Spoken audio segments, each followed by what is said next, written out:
Pois não, senhor presidente, senhoras e senhores deputados, eu fiz questão de falar antes do deputado Bonifácio Andrade, fiz questão, para que o deputado Bonifácio Andrade também comente o que eu vou falar agora. Viu, deputado Bonifácio Andrade? Eu queria que Vossa Excelência comentasse o nosso pronunciamento, o assunto que eu vou falar nesse momento. Eu quero cumprimentar a todos, ao povo que me ouve, o brasileiro, viu, deputado Bonifácio Andrade? Eu vou fazer um comentário aqui. Eu queria que, no grande expediente, o senhor fizesse referência ao que eu vou falar aqui, ver se Vossa Excelência concorda comigo ou não. Aos nossos prezados ouvintes da TV e da rádio, na próxima terça-feira, agora dia 20, o plenário deverá colocar em pauta a análise dos vetos presidenciais a serem apreciados em sessão conjunta com o Congresso Nacional. Como já é do conhecimento de todos nessa casa, a Resolução 1/2013 contempla a análise dos vetos publicados a partir de 1º de junho deste ano. Isso significa que aproximadamente 2.000 vetos existentes ficarão sem previsão a serem pautados nessa casa. Aí está o problema, deputado Bonifácio. Quer dizer, os vetos de 2 de julho para cá, nós vamos resolver. Mas os vetos de 2 de julho para lá, como dizia o artista, para trás mente, como é que fica? Como é que fica? Quero externar aqui a minha alegria e satisfação de ter encontrado uma solução para a análise dos vetos presidenciais. Isso acontecerá toda terça-feira de cada mês. No entanto, lamento muito e deixo registrada a minha profunda indignação quanto aos demais vetos que precisam ser analisados, mas ficaram de fora na nova regra.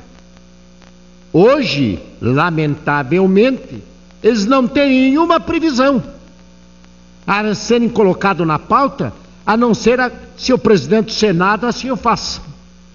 Entre os vetos que não terão data para serem apreciados, eu considero de suma importância, são os que dizem respeito ao novo Código Florestal, senhores deputados.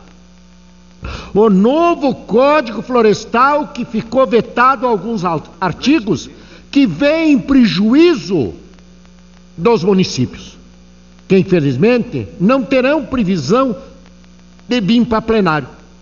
Lá existe a questão que deixaram o setor produtivo de uma situação extremamente complicada.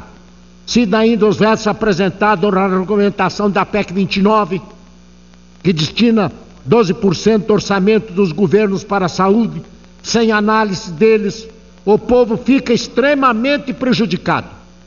Hoje o Brasil lota as emergências dos hospitais públicos e privados, mendigando por um atendimento digno e humano por causa da falta de recursos na saúde.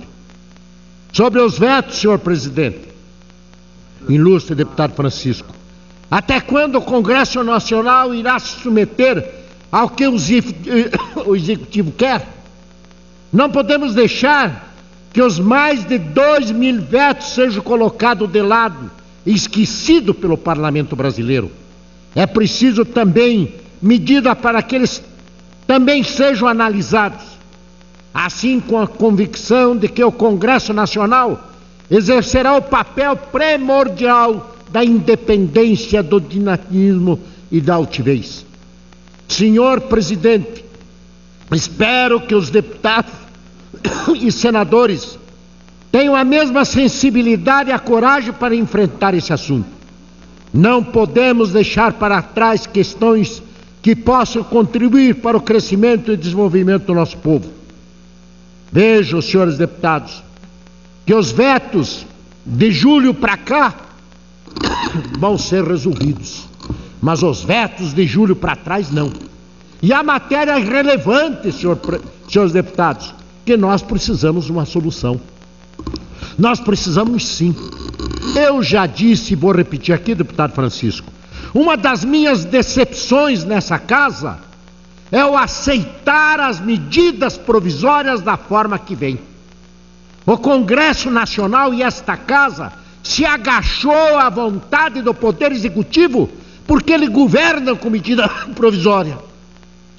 Não há necessidade de ter aqui esse parlamento, porque ele governa com medida provisória, e nós dizemos amém, aleluia. A medida provisória tem que ser em assunto excepcional, em estado de calamidade pública, em casos excepcionais nós concordamos, mas da forma que se governa, e nós, eu não estou aqui acusando o Poder Executivo, o Poder Executivo está fazendo seu papel. Eu estou a acusar este parlamento, que se sujeita à vontade e os ditames do Poder Executivo. Nós precisamos dar um basta nisso. E o pior, deputado Bonifácio Andrade, o pior, vem as medidas provisórias. Nós apresentamos uma emenda, a emenda é aprovada, vai para o Executivo, ele veta. E os vetos não são apreciados. Aí está a desmoralização desse poder. Nós precisamos dar um basta. Ou nós podemos, ou deveremos modificar a situação, o valor desse parlamento, ou vamos se sujeitar à vontade do Poder Executivo. Por isso, nessa sexta-feira, nessa quinta-feira, nessa tarde, deputado, eu venho aqui desabafar. Nós, Poder Legislativo, estamos submissos à vontade do Poder Executivo, com medidas provisórias, que é um absurdo de tanta medida provisória. E eu vou dar um exemplo, deputado Bonifácio e senhores deputados. Eu disse há poucos dias que o governo tem outros métodos para aprovar os seus projetos, porque eles alegam que se não for por medida provisória, essa casa não vota. Vota sim! Vota sim! Querendo, vota! E o governo tem poder para obrigar, deputado, a nós votarmos. Por isso existe o regime de urgência. E agora, senhores deputados, o governo mandou para essa casa um projeto de lei em regime de urgência para destinar o recurso de 3 bilhões em auxílio dos municípios. Quis o destino e o presidente da Comissão de Justiça designar esse modesto deputado como relator da Comissão de Justiça. Recebi o projeto ontem, porque venceu o prazo das emendas. E hoje, já hoje, apresentei o relatório, porque o projeto está em regime de urgência e é necessário votar urgentemente, porque os municípios, já encerro, deputado, precisa desse auxílio que o governo federal está destinando a todos os municípios brasileiros, 3 bilhões de reais. Precisava mais, mas já sabe, com essa quantia, minimizar o sofrimento dos municípios. Veja, Vossa Excelência, que tem método sim, sem medida provisória, vindo os projetos em regime de urgência, pode essa casa sim colaborar com o governo. Eis aqui a questão. Eu agradeço a tolerância de Vossa Excelência e solicito que o ilustre presidente determine a publicação nos anais desta casa, principalmente na Voz do Brasil, este nosso pronunciamento, agradecendo a tolerância e a compreensão do ilustre deputado Francisco Escorcia. Muito obrigado.